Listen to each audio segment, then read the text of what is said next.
Hi everyone, welcome to the 61st episode of the Zicast. As always, I'm your host Ryan Ziax, and today I'm joined by English teacher Marianna Collabello.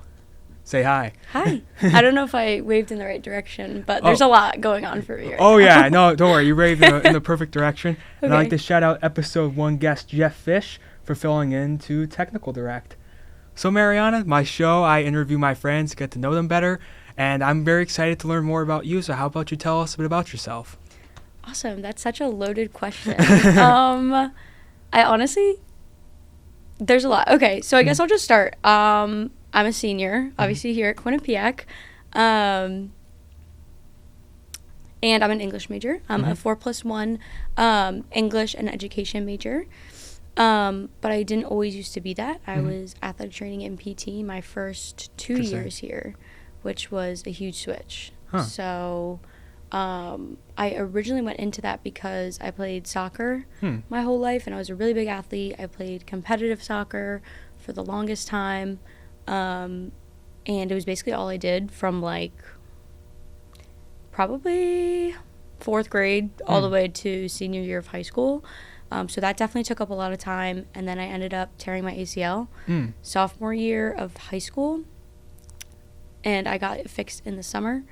And then through that PT experience, I was like, oh, maybe I want to be an athletic trainer and PT. And so when I was applying to colleges, I was thinking about going in that direction. And then I did it for 2 years, and I did not like it. I actually hated it. So then I ended up switching because my favorite subject in high school was always English, weirdly enough. Everyone would always make fun of me for that. They'd be like, what? It's English? I'm like, yeah, it is. I've always loved to read. I'm a really big reader. I really love music. That's another big thing about me. And I love finding new albums and then, like, switching up what albums I'm listening to based on my mood or, like, what's going on in my life. So I really like exploring that.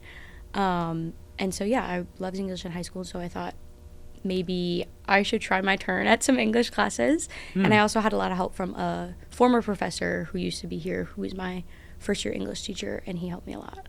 So, yeah, I have a sister and I have a brother. I'm the oldest of 3.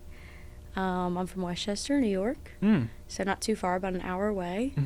My sister's only 11 months younger than me, so we're really close, which is awesome. And I think that's the basics. I hope that was good enough. That was more than good enough. That's fascinating because, so we both know each other because we're both English majors in English classes.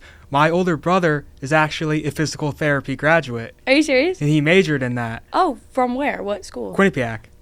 So it's incredible that you're like the both of us being a PT and then being in English. It was definitely different. It's extremely different. Like something that always interested me was the way that the professors in the health sciences do things versus the way that they do in English or some of the other humanities. I feel like the attitudes are very different. Maybe that's just my experience with the specific professors that I had. But honestly, I have nothing but good things to say about all of, if my English professors are watching, you all have been amazing. But I have nothing but good things to say about my experience with my professors. I feel like they've all been super great and caring in their own way. And I feel like when I was here for the sciences and athletic training and PT, a lot of it's a different type of learning, I will say that. So that could also be part of it. But everything was just very rushed. And this is my own personal opinion, obviously. But I feel like everything was very rushed. The professors were not as engaging. And at least the ones I met weren't as engaging, and they weren't as open to helping students, I feel like. So I don't know if that has to do anything with like the subject area, the content area, or just the professors that I was with in general, but that was my experience. So that's what you would say is the big difference between the two from your experience? Well, I mean, in terms of professors, yes. Like when I was taking, then again, for my first 2 years, I was taking very much like Bio 101, all the basic classes that you normally take. So those are always like huge lecture classes with professors. So they have to obviously employ a lot of professors to cover all the sections. One thing that I will stand by is that I think that every single professor that goes to teach at a college should have some form of teaching certificate. I don't understand how we're employing professors who have never taught a day in their life, because I think that even if you're really good in a subject area like chemistry that I was taking or biology, you can be great and you can be an expert in your field, but that does not mean you know how to teach it to people who aren't great at it, like me. Interesting. So that was a really big thing that I experienced as well. Like one of my chem classes, I won't say names, but one of my chem classes was my roommates. Me and my roommates took it together at the time, and it was bad. And this guy was super qualified, top of the line in his field, did a bunch of really cool research, and I respected him for that. But in terms of the teaching methodology, nothing got through. Interesting. So because you played sports, it makes me think of like coaches. Like sometimes you could be, like, let's say you are a master of offense, and then you become a head coach of a team, but you can't quite communicate with people or can't quite work with others. You won't be a great head coach. And I feel like we see that a lot in sports. It's like 100%. There's qualities that you have to have as a teacher in this context that just being really smart doesn't quite work. It's having an interpersonal relationship, and it's knowing different ways to differentiate your content so that you can reach a majority of your students. When I was taking that chem class, all that was going on was just straight lecturing from the textbook. Obviously, that's going to help. I don't think that really helps a lot of people in general, but it might help people who are really well versed in chemistry and are very much book learners, very much textbook learners, very much people who can just read a text, understand it, memorize it, and then translate it into the test. But for people like me, who I feel like I don't know what type of learner I am, but I'm definitely not a straight textbook to test. I'm not a huge test taker, and I don't do well with textbooks. For me, that was hell. Absolutely not the right way to teach. And so I think that's a big part of why I think people should get at least bare minimum teaching certificates. Obviously, I don't know how realistic that is based on need and how colleges hire the professors. I don't know how, again, realistic that would be depending on the college, but it's an idealistic interpretation of what I think every college should be facilitating for their students. But Interesting. And I'm interested in getting into kind of your path to becoming a teacher. So I'd like to ask you where your interest for English, both studying and teaching, stems from. Yeah. Another great question. So I feel like studying English has just always been something that's come relatively easy to me. I feel like it's quite natural. I've always loved, again, to read. I feel like that my love for reading is a big thing that's inspired me to become an English major and be an English teacher.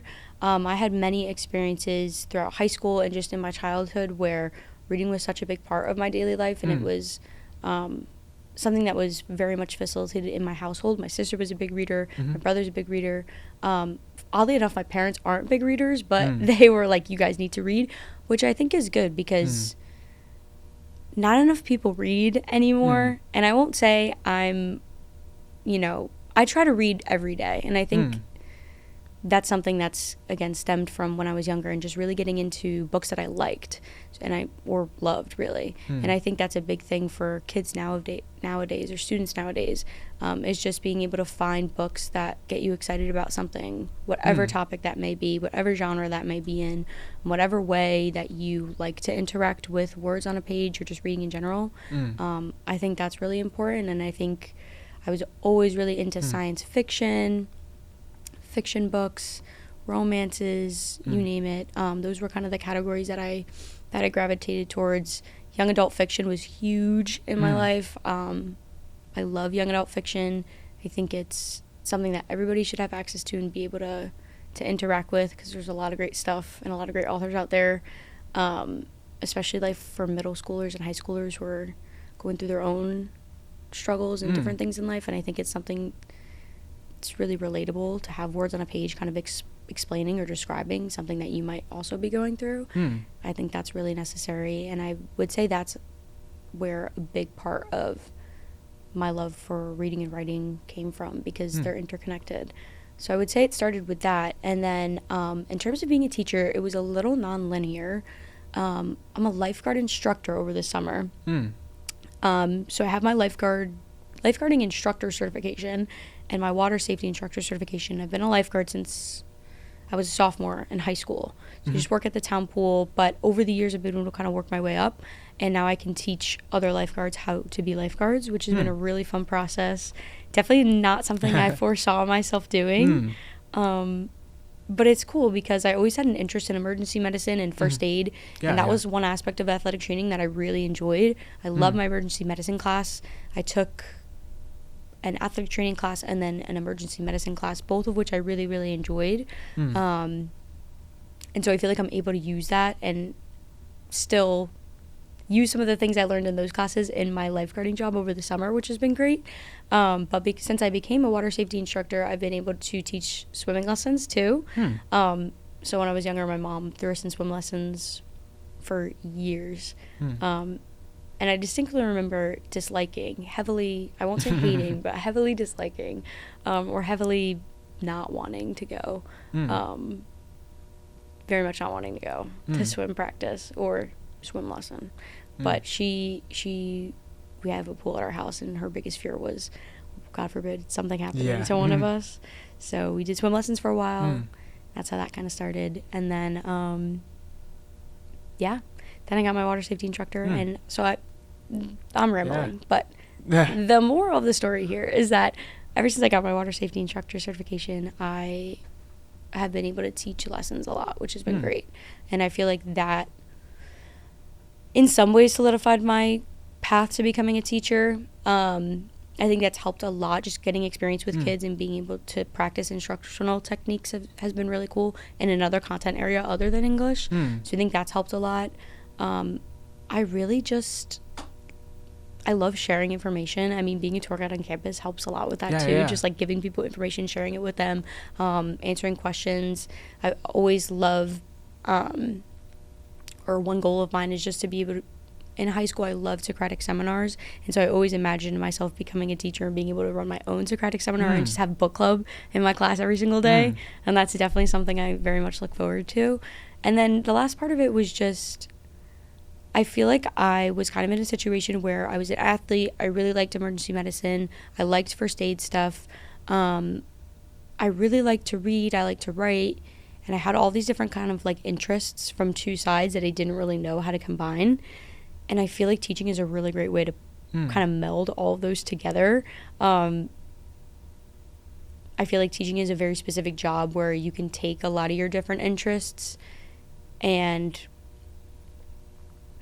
use them in a way to help other people no matter what subject you're in. I think you need a lot of skills to become a teacher, and one of those is being able to inspire people and share what you love with them.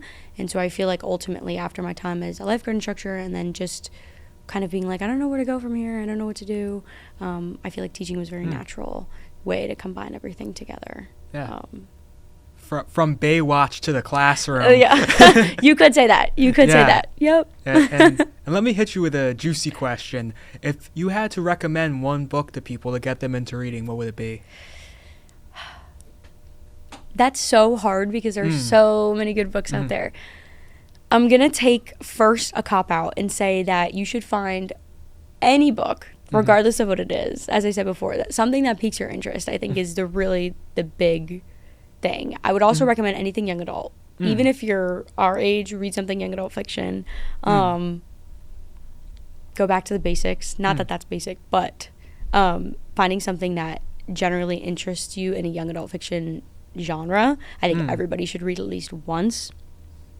I can say that my favorite young adult fiction book is The Knife of Never Letting Go by Patrick Ness. I would say that's a must read for anybody looking to get into reading. In general, it is a great story about coming of age. I feel like I'm still coming of age even now as a 21-year-old. And I should probably reread the book now that I think about it. But it's a great book. It's about coming of age. And it's this really cool exploration of, it's like almost dystopian literature combined with science fiction. So it has a lot of, and fantasy too. So it has a lot of different elements in there that's really cool. And I remember it was the first book that really got me into reading. So I would say that is a must read for a lot of people. Awesome. I'll keep that in mind. And I'd also like to ask you, kind of what has teaching taught you? What has teaching taught me? It's taught me patience. It has taught me patience. It's taught me a lot about going into every situation with an open mind. I think I've learned a lot through my time here. You never know what a student is going through at home. I think there can be a lot of challenging things that teachers have to deal with. It's no surprise that the teaching industry now is interesting. There's a lot of obstacles, I feel like, that you have to go through, especially in this day and age with whether that be with classroom management or just the education system in general. I feel like there's a lot that goes on that can be hard, especially for first-year teachers going through, and I'm anticipating that becoming a first-year teacher. But yeah, I think overall it's just taught me have an open mind, always be thinking about new ways to teach your content, and always be thinking about new ways that you can word things or just talk about things. That's one of the cool things about teaching. I love the daily interaction with the students, and just being able to come in every day and interact with students or just people in a new way. And I think teaching teaches you a lot about how to speak to people and how to communicate with people in an effective way, which I think is lost a lot nowadays. And I think reading, learning as much as you can while you read and write also plays into learning how to communicate with people, which is really important. So and you also have the challenges of phones and ChatGPT. It's a lot. Yeah. So, the ChatGPT is bad. The phones are probably worse. I haven't had any full-time teaching experience yet, but in the classrooms that I am in for field study, the phones are a huge problem, especially in the high school.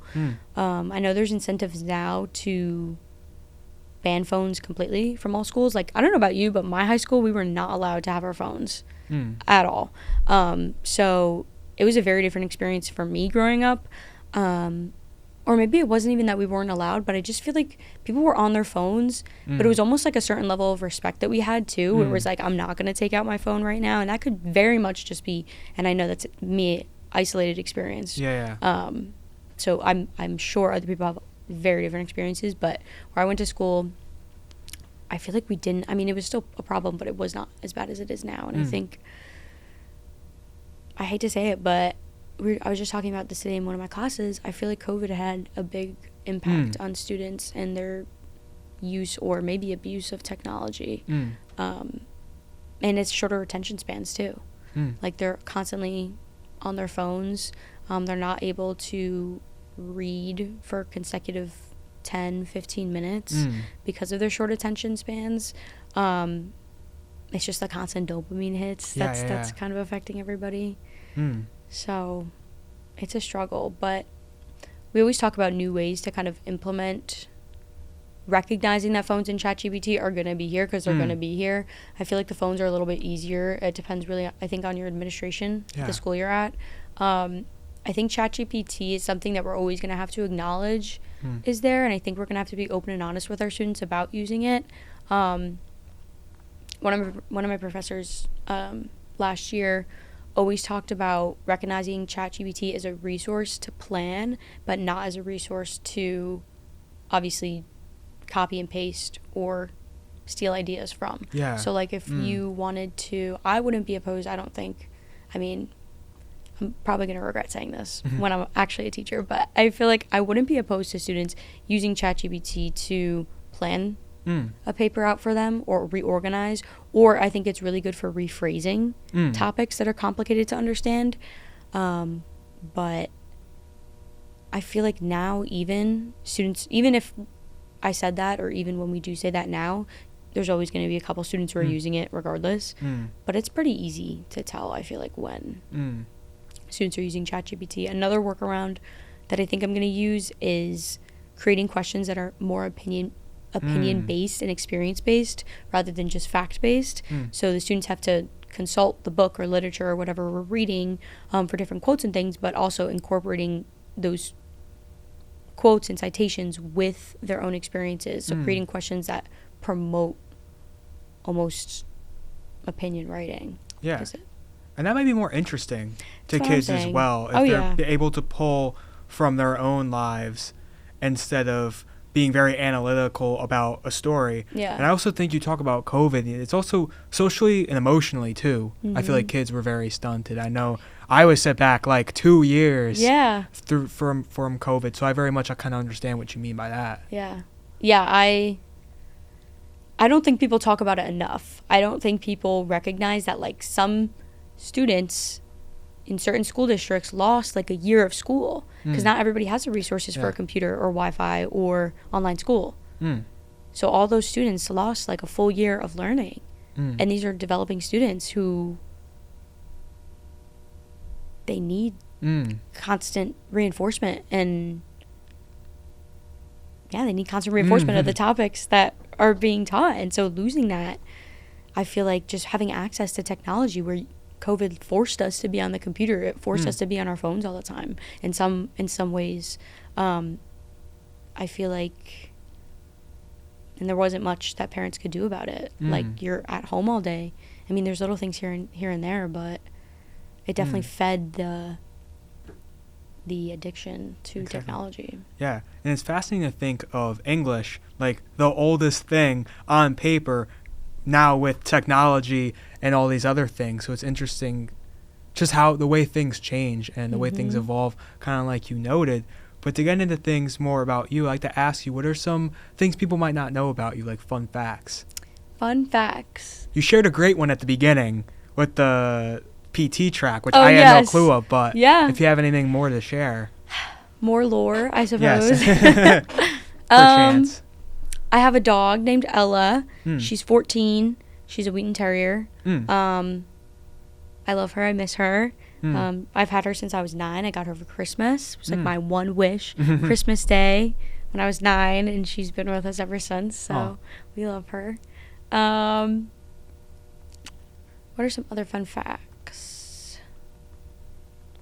I'm really into a lot of different types of music, but I feel like I have consistently listened to rap growing up, which is kind of weird progression for me. I didn't always used to listen to rap, but I feel like ever since coming to college, it was an end of high school coming to college, rap and R&B have been really big influences. And recently I've been getting into indie and folk a little bit more, which has been cool. And some electronic music too. So I feel like a lot of people wouldn't, I don't know. Expect that. Yeah, maybe. I don't know. But yeah. What else? I love the summer. I don't like winter. Me neither this is anymore. hell right now. Yeah. I've been to only one country. I've been to 2 countries. I've been to Ireland and the Dominican Republic. Ireland was great, but I really want to travel more. One of my goals is to visit every single national park that I can, as much as I can, throughout my 20s and 30s. So I really want to go. Right now, my first one I really want to go to is Yosemite. I really, really, really want to go there. And I just keep getting videos like on my feed of just national parks. Yep. I want to go so bad. So that's one goal that I have. Me and my mom always had this idea or dream, I guess, of when I graduate from college, we want to do this kind of like road trip in an RV or a van or something. And we want to go to like all the states, like the desert states, like Arizona, Nevada, all those places, California, all the coastal places too. I don't know, just other states besides New York and the East Coast, because we've always been on the East Coast. So we want to go out to the West Coast and have fun with that. National Colabello's family vacation. Yeah, Colabello family vacation. That's what I'm saying. Actually, it's funny because me, my sister, and my brother all graduate, not this year, but 2026. I graduate from my master's. My sister graduates college. My brother graduates high school. So we have a triple graduation going on in our family. So we all decided that we have to do something crazy. And my brother's always wanted to go to Switzerland. So we're thinking about going to Switzerland, which would be awesome. And Italy, because I'm half Italian. Yes. So very Italian name. Yeah, my dad is 100% Italian. So we also want to try to stop by Italy, which would be cool. So We'll see if that happens. But yeah, I really like traveling. I feel like spend money on traveling rather than like things at this point. I feel like that's changed a little bit as I've grown up. I really love going to concerts. I can't count how many I've been to. It hasn't been a lot, to be fair, but I really like going to concerts and I want to go to more. So I really want to go to a boiler room, if you know what that is. I think so, yeah. It's like basically all electronic music. It's just like house music, but really electronic music. And it's basically just a really packed room with people and the DJ's in the middle, and then they just make a set up like right there, and you're just there. Me and my friends really want to go to that, but they're so hard to find. You have to like look at Instagrams, and I feel like they're not really posted a lot. And they're almost always in the city, so we'll see. But yeah, interesting. And you got into some things that you want to do and that you love, so I'd like to ask you, what's one thing you love and one thing you strongly dislike? One thing I love and one thing I strongly dislike. One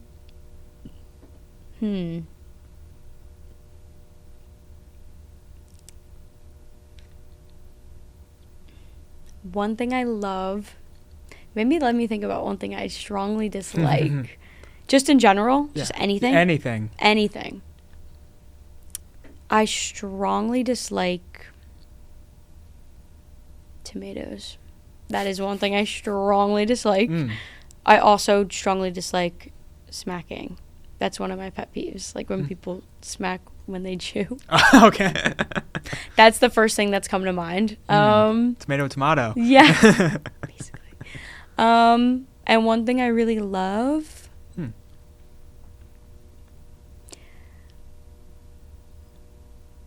I would say I love a lot of things, so it's hard to kind of pinpoint it. I feel like I don't know, I love just being able to be fortunate enough to go to school and be able to go through each day and like reflect on something new and learn something new. I also really love, on that note, because it's connected, I love just walking around listening to music, specifically in the summer, because I'm not a winter person, as we know. But I love being able to just walk around, put on my headphones, and kind of just reflect about things that have been bothering me, whether it be in the past or things I'm worried about. I feel like it's very therapeutic for me to do that. So that's something I really, really love, and that goes along with just being able to reflect every day and just kind of like decompress in that way. So. Awesome. And you've gotten into some of your goals and aspirations, so I'd ask you, what are some of your hopes and dreams, professionally or in general? Hopes and dreams. Yeah. I mean, I want to go into teaching, and I'm excited to go into teaching, and I'm excited for the different milestones I'll be able to reach with that. So I'd say one of my goals is just to be able to kind of dive headfirst and learn as much as I can in the industry and kind of what that means. One of my dreams that I really want to be able to do is possibly get my doctorate and teach at, well, not possibly, I really want to get my doctorate, and I want to teach either in a college or go into administration at some point. I've thought about doing maybe like curriculum writing in the educational sense, and doing some work with that, or teaching at a college I feel like would be really cool. So I want to go back to school if possible, and I really want to kind of further my degree in that way. So that's definitely two of my goals and hopes and dreams with that. Yeah, and I know you're a big reader, but I'd like to ask you, what are some of your favorite movies? My favorite movies. I wish I watched more movies than I do, so I'll just preface by saying that. I know you're really big into movies. Oh, yes, so, yes. Yeah, I feel like you have your much better knowledge than me. I hate horror movies, I will say that. Can't do horror. I watched Midsummer one time, and I will never forget it. One movie that I really, really like is Lost in Translation. That's a very film-esque movie. It is. Yeah. It is. It is a very filmy film. That's exactly. And you know what movie I just watched with my roommates was Beautiful Boy. That was a really, really good one. I was not expecting to like it as much as I did, but I loved that movie. But I would say my go-to is definitely Lost in Translation. I feel like some people or most people consider it more of a slower movie. You've seen it before? Yeah. Okay. Bill Murray, Yes. Scarlett Johansson, Sofia Coppola. Yes. It's very Mariana coded. You think? I would say, yeah. I saw it in high school for one of my classes, funny enough, for my creative writing class. And we did a piece on it, and it was the first time I was introduced to it. I feel like it's a very good just background movie. Like, it's a comfort movie in some ways. But there's also a lot of cool, or every time I watch it, there's something new to kind of dissect about it, which is really cool. And it kind of has those like soft little plot points that are really cool to unfold, which I really like about it. Yeah, it's very serene and meditative. It is, but then there's that scene at the end where their relationship was very interpretive. I'm not sure. I still don't know what I think about their relationship. But I like movies that have you thinking for a while afterwards. I think that's really important in a film. And and something I'll be thinking about afterwards is how good this episode was. So I'd like to thank you, Marianna, so much for coming on. Of course. No problem. You're always a very eloquent speaker, and you have this like big, bright personality. So I knew you'd be perfect for the show, and I appreciate you spending time here and sharing all these really fascinating just tidbits about yourself and your life. Thanks for having me. Of course, of course. And as always, this is Ryan Zicast for the Zicast, where everyone has a story. Signing off. Thank you so much for watching.